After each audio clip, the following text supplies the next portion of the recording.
Hi, everyone, and welcome to Module 4. We're almost halfway done.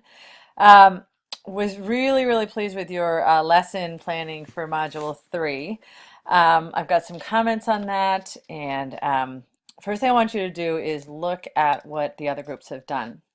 Two of you guys did speech functions, but from really different approaches, so that'll be interesting for you to look at that.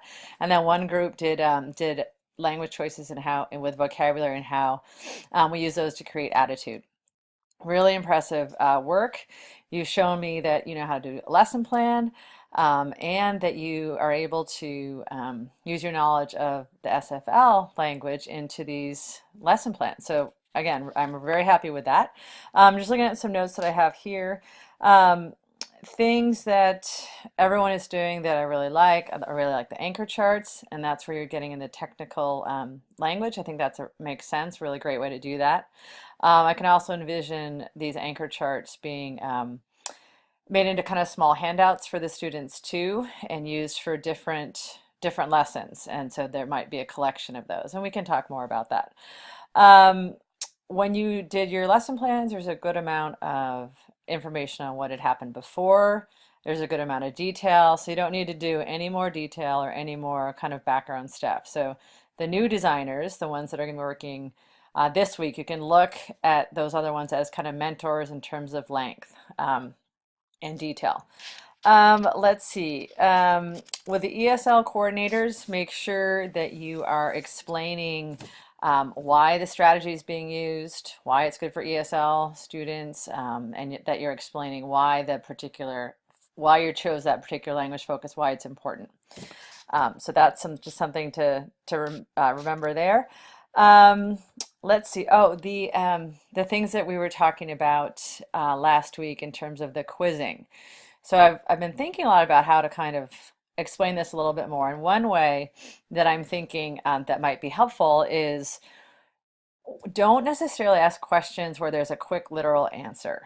That might be where you're, instead of saying like, what's the speech function here? Or which would be kind of a quiz because there's a right answer. Instead, use it as a quick review. This one has this speech function. This one has this speech function. See it on the anchor chart, that kind of thing. The group work, though, makes sense for them to kind of figure out the literal things. So again, that was just something that I was thinking of when I was looking at your lessons. Okay, so and also the grades are all up to date, so you can check there and there's comments that I put in on everything really, so please have a look at that. With your lesson plans, I did general comments for everyone and then some specific comments for individuals. So again, please look at that. Okay, so here's Module 4. I'll open this in a minute. As you can see, it's hidden. Let me put it in student mode. Okay, you are moving on. This is really similar to Module 3. Those kind of went in a pair the way I planned them. So you're going to do another lesson plan. And it's going to be on from section 3 in your LIP. And I'll show you that down below. With the strategies, I didn't get a chance to upload those given chapters, but the ones I was thinking about were 5 and 6, the ones on kind of reading and writing. I think all of you said you had that book. But and I've been away from campus for a few days, but if you need me to load those up, I can do that. Okay, so you're going to finish reading your strategies, reading about the strategies and reviewing all those that were from last week and have those finished. There's going to be a wiki that you're going to do with that. You're also going to watch a video on normalization. You're going to do section 4, and then you're going to do another lesson. So let's just look at that here. So this is normalization, I think, is really tricky, and you did that last week with your LIP. This is a good video about it that Jed created, which is I think it's gonna help kind of contextualize it for you. And I intentionally I didn't give you the video last week. I wanted you to kind of work through the LIP a little bit, but after watching this, you might want to go back in and rework some parts. Okay, so your lesson plan is going to be about nominalization. So do this the lesson designers do this before you start your work, and everyone before you start your work, you should do that. With the ESL strategies, and this is a change. I was going to have you do a VoiceThread discussion, but what I thought might be really useful is for you to start creating a catalog of strategies that will work as a reference tool. So that's this.